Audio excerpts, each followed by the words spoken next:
विवादों से घिरा हुआ इस वक्त एमईसी हमेशा चर्चा का विषय बना हुआ है। इस पर लोग चर्चा करना समझते हैं और चर्चा का जो निष्कर्ष है उसको भी समझना चाहते हैं।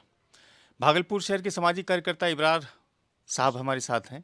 इब्रार अंसारी साहब हैं और इनकी सामाजिक रूप से काफ़ी अच्छी पकड़ मानी जाती है। सर से जुड़ते हैं, बातचीत करते हैं और एमईसी से जुड़े हुए कुछ मुद्दों को हम समझने की कोशिश करते हैं। इसके नज़रिए से क्या है एमईसी और जो घटनाक्रम है उसको कैसे देखते हैं। एमईसी आपके लिए कितना इम्पोर्टेंट है? जितना 3 टाइम का खाना एक इंसान के लिए इम्पोर्टेंट है, एक मुसलमानों के लिए, उसी तरह से ये एमएससी का मामला भी है। ये एजुकेशन है, ये संस्था जो है तालीम आपको जो है फ़राहम करता है। और ये अगर दरहम बरहम हो गया तो वैसे भी ये कौम जो है जाहिल में शुमार है अभी मौजूदा समय में। और पूरे भागलपुर में एक ही इदारा मुस्लिम माइनॉरिटी कॉलेज या मुस्लिम स्कूल है, और ये भी आपसी तनाजात का बलि चढ़ जाए तो ये हमारे लिए बहुत ही दुर्भाग्य की बात होगी। यानी बड़ी गंभीरता से आप एमईसी को लेते हैं। बिल्कुल बिल्कुल बिल्कुल। जब आप गंभीरता से लेते हैं तो अभी तक के घटनाक्रम पर आपकी नज़र भी होगी। जी हाँ, बिल्कुल है। आपको क्या लगता है कि ये चीज़ें जो हो रही है वो आपके नज़रिए से कौन सही कौन गलत है? नहीं नहीं, मैं गलत और सही का कोई डिसीजन देने वाला नहीं हूँ और नहीं दूंगा मैं।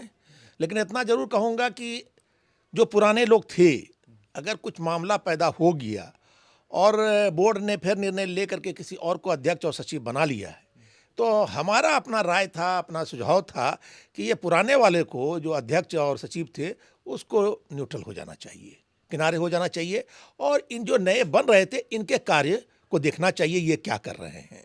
और ये जो अब केस कास और हम चार्ज नहीं देंगे, हम अदालत तक जाएंगे, तो आप साबित क्या करना चाहते हैं?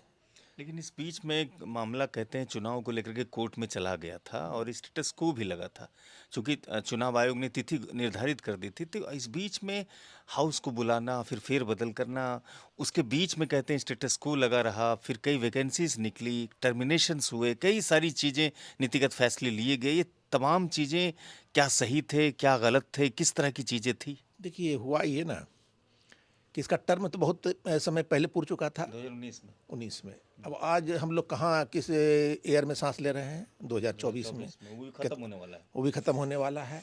इतना लंबा समय, जहाँ की शायद ये 3 साल का टर्म है कि 5 साल का? 5 साल का है। तो जब टर्म पूरा हुआ तो फिर क्यों नहीं आप चुनाव करा दिया? क्या ज़रूरत पड़ी कि आप बुला करके उसके एक्सटेंशन कर दिया? ये एक्सटेंशन जो बार बार हो रहा था, इससे भी एक विवाद बन रहा था। आपका टाइम पूर गया था, आप टाइम पर चुनाव करा देते। आप टाइम पर चुनाव नहीं करवाए तो लोगों में, जानिए आप बहुत अच्छा काम कर रहे हैं, बहुत ईमानदार है, लेकिन आप अगर इसको फॉलो, संविधान को, लॉ को फॉलो नहीं करते हैं तो कहीं ना कहीं आप सबके घेरे में आ जाते हैं। तो हमको लगता है कि ये भी एक कारण रहा होगा, जो समय जो है बार बार ये समय को बढ़ाते चले गए। और अगर कोर्ट में अब आ गया था तो हम ये भी कहेंगे कि कोर्ट के जो है निर्णय का पालन होना चाहिए था, और कोर्ट में से आ जाता कि हाँ भाई अब चुनाव कराइए, हम चुनाव हो जाता बैठ करके। और हमारे विचार से अगर पुराने भी कुछ गलती उसकी उजागर हो रही थी या देख रहे थे वो लोग, तो बैठ करके ये सॉर्ट आउट हो सकता था। अच्छा, कई लोगों पर मनमानी का आरोप लगा, फारूक अली साहब पर भी मनमानी का आरोप लगता है, और जो प्रबंध समिति उर्दू गर्ल्स स्कूल में है, बेला साहब, इब्रार साहब, उनके ऊपर भी मनमानी का आरोप लगता है। ये तमाम चीज़ें आरोप और प्रत्यारोप का सिलसिला इस वक्त चला हुआ है। देखिए, इस बॉडी से हम इंटरनली तो जुटे हुए थे नहीं।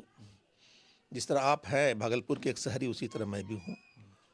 आप इनसे उनसे जो खबर हम तक पहुँचती थी उसके रोशनी में ज़रूर बता सकते हैं कि जैसे अगर फारूक अली साहब का, मैं भी एक संस्थान का चेयरमैन रहा हुआ हूँ, कभी कभी ऐसा है कि समाज हित के लिए या अपने लोगों के हित के लिए कुछ काम करना पड़ जाता है।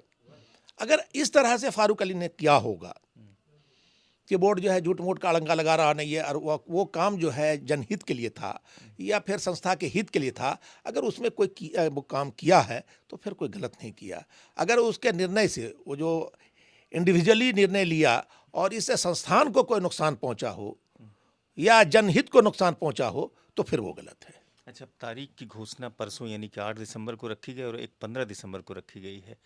आपको लग रहा है कैसे माहौल में इस तरह का जो सूरत हाल बना हुआ है, चुनाव संभव हो पाएगा, चुनाव करवा पाएगी इलेक्शन कमीशन?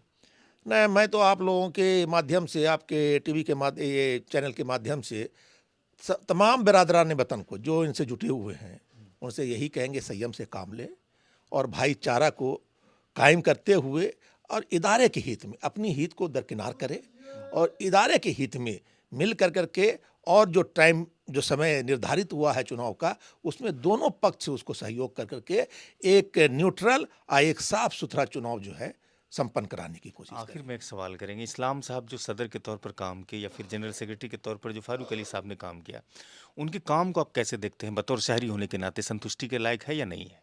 देखिए, कुछ जितना बड़ा इदारा था और जितना ऐड वगैरह सब आता है उस हिसाब से दिखता नहीं है। आज भी मुस्लिम स्कूल या मुस्लिम माइनॉरिटी कॉलेज के स्टूडेंट से जो पूछते हैं कि किस तरह का, तो वो लोग नकारात्मक जवाब देता है। तो ये एक दुखद विषय है। डेवलपमेंट जो होना चाहिए, जो मुस्लिम बच्चे की एक चाह होनी चाहिए कि हमारा इदारा है मुस्लिम, वहीं हम जाकर नाम लिखाएंगे, मुस्लिम स्कूल हमारा इदारा है, अब बेहतरीन इदारा है, बेहतरीन तरीके से पढ़ाई होती है, हम वहाँ नाम लिखाएंगे।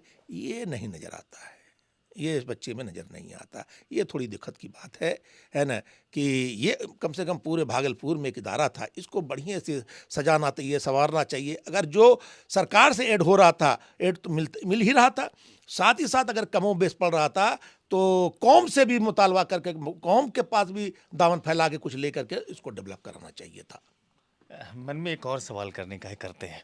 कहते हैं कि जो वैकेंसीज़ वगैरह हुई है वो गलत है, जो जीबी बुलाया गया, हाउस बुलाया गया वो भी गलत है, तमाम चीज़ें कहीं न कहीं गलत है।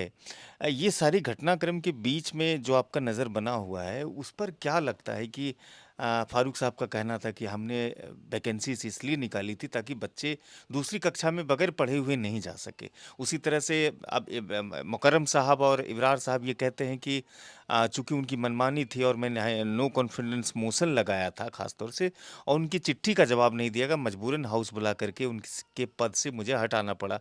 अब फारूक अली साहब ये कहते हैं कि मुझे पद से हटाने की कोई बात ही नहीं है, 42 लोगों का दस्तखत हमारे पास है और मैं प्रेसिडेंशियल रूल में इस वक्त चल रहा हूँ, यानी कि पूरा मुस्लिम एजुकेशन कमेटी जो है वो प्रेसिडेंशियल रूल में चल रहा है। इसलिए ना तो मुझे पद से आप हटा सकते हैं, ना ही हमारी किसी फैसले को आप डिस्ट्रॉय यानी ख़त्म कर सकते हैं। आप चूँकि बहुत ज़्यादा नहीं जान रहे हैं, लेकिन फिर भी अगर कुछ जान रहे हैं तो उस संदर्भ में आप क्या कहेंगे? देखिए, ये इसकी जानकारी सचमुच में हमारे पास नहीं है, और जिस तरह की आप बता रहे हैं अगर ऐसा है तो बस ये मामला लगता है कि कोर्ट में ही जाएगा। यानी आपका तजुर्बा कहता है कि बगैर कोर्ट के नहीं होगा। नहीं होगा। जिस तरह से दोनों पक्ष अड़े हुए हैं, अब वो कह रहे हैं कि हमने जो है संवैधानिक तरीके से इनको जो है पद से विस्थापित कर दिया है ना, हटा दिया है, और अगला कह रहा कि नहीं, ये हमको नियमानुकूल जो है नहीं किया गया है। और ऐसे हालात में तो दोनों आदमी अपने को सही जब करार दे रहे हैं तो सही तो कोई एक ही होगा। अच्छा, इससे खतरा नहीं है, मामला दोनों तरफ से अगर कोर्ट में जाएगा तो हो सकता है एमएससी को ही खत्म कर दे सरकार? बिल्कुल बिल्कुल हो सकता है। आपका जो है उसमें हो सकता है जो हाइडन पॉइंट है, कुछ छिपा हुआ है, वो सारा राज वहाँ जाकर खुलेगा, तो वो तो नुकसान होगा, बिल्कुल होगा। आज समय देने के लिए इब्रार साहब बहुत बहुत शुक्रिया आपका।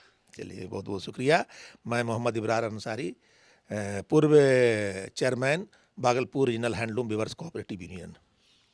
इब्रार अंसारी साहब थे जो एमईसी से जुड़े हुए मुद्दों पर अपनी बातों को रख रहे थे। वीडियो अगर अच्छी लगी हो तो साझा कीजिएगा।